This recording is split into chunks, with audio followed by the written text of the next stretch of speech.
Ryan Coogler, Michael B. Jordan, and the cast of the movie Sinners. I just seen a sneak peek preview of the movie. My God. Movie of the fucking year. It's rare for a film to come along and hit like this. Love you, brother. Not just at the box office, but in our conversations, our group chats, our emotions, our timelines. Sinners isn't just trending. It's not just a movie people watched and moved on from. It's a cultural moment. It's sitting in the gut like a memory you can't shake, like a secret you feel in your bones before you understand it in your head. Ryan Coogler and Michael B. Jordan didn't just deliver their best work yet. They might have redefined what black cinema can be. The early praise was loud, and it came from people who don't hand out compliments easily. Snoop Dogg saw an early screening and gave it his full cosign. Ryan Coogler, great director, great storyline. It's a must-see. Sinners, make sure you go see that shit when it come out. LeBron James tweeted, "My brothers Ryan Coogler and Michael B. Jordan did it again. Absolute incredible film. 10 out of 10 movie. Make sure y'all go check out Sinners." Kevin Durant praised the entire team. Cast, crew, everyone. He said Coogler continues to speak to the soul. No ghosts. Halle Berry straight up called it the best movie of the year.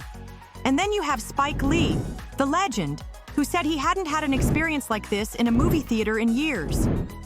He sat next to Coogler and his wife Zinzi and described the feeling as being courtside at Madison Square Garden, watching the Knicks destroy the Celtics. That's how immersed he was. And the wild thing? That energy wasn't hype. It wasn't just red carpet love. When audiences finally saw Sinners, we felt what they felt, and maybe more. Because Sinners is layered. It's the kind of film that rewards you for paying attention. Every shot has meaning. Every sound. Every stare. You walk out of the theater different.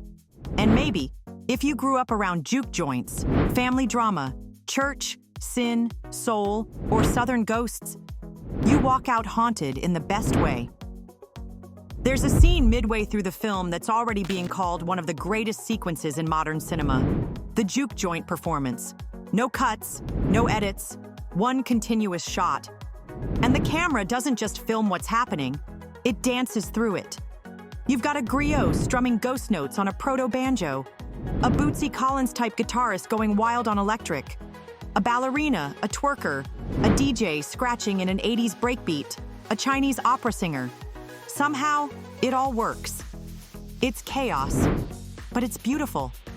It feels like a seance, a block party, and a fever dream all at once. And the wildest part? They shot that entire sequence in one day. That's months of rehearsal for a scene that plays out like controlled madness, captured in real time. It's a cinematic risk that most directors wouldn't even attempt. Coogler didn't just attempt it, he nailed it. But the performances don't get lost in the spectacle, they lead it. Michael B. Jordan gives one of the most complex performances of his career, playing both Smoke and Stack. And it's not just split-screen trickery. These are two entirely different men, one cautious and grounded, the other hot-blooded and reckless. And MBJ makes them feel like two souls living in the same story. To make it work, Coogler brought in real-life twins Logan and Noah Miller as consultants. These aren't just credits for show. Their influence shows up in everything, from how the twins sit together to how people around them react when they're apart. It even shaped one of the film's standout moments, where one twin distracts a shady businessman while the other creeps up behind him. It's smooth, silent tension. You don't realize how choreographed it is until the second time you watch. And then there's Delroy Lindo, legendary, playing Delta Slim, a bluesman with a flask and a story for every scar. There's a scene where he's riding past a chain gang and tells Sammy the truth about those prisoners. That they used to be musicians. That they were framed, exploited, erased. One of them was lynched. And then he hums. This soft, aching tune. From pain. From memory. From spirit. And that wasn't in the script. Delroy improvised it. Right there on set. Let it pour out like it had always been in him. That moment doesn't just give the blues context. It births it. It becomes the film's emotional heartbeat. But even in its mythology, Sinners is rooted in history. When Smoke tells Sammy about a place called Mound Bayou, a town where he can take his gift and grow, it sounds like a fable, but it's real. Mound Bayou was a self-sustaining black town in Mississippi, founded by formerly enslaved people in the late 1800s. It had its own hospitals, schools, banks, and government. It thrived in the middle of Jim Crow America. Smoke isn't just talking about geography. He's talking about freedom, about legacy, about vision beyond survival. And that's the deeper magic of Sinners. It doesn't just entertain. It remembers, it imagines, it warns, it blesses. Coogler said he wanted the film to feel like a Delta blues song. Slow, simple, painful, profound. But also like a Metallica track. Specifically, One. Starts off slow, almost meditative, then erupts into chaos and distortion. He said he wanted Sinners to feel inevitable, like it was always heading somewhere wild, somewhere big. That contrast shows up in the score too, with Oscar winner Ludwig Göransson blending deep swampy blues with guitar riffs that explode into full rock. And if you listen closely, you'll catch Lars Ulrich from Metallica himself playing drums. Yeah, it goes that deep.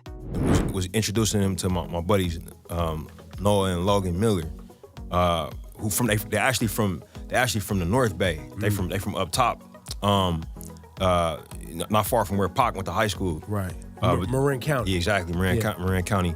And they, I knew them and kind of watched the interactions, and they're writers and filmmakers. You know what I'm saying? So I thought they would be great at kind of like writing down and talking Mike through the psychology of what it's like to have an identical twin, somebody who you always around, you've been in utero with them.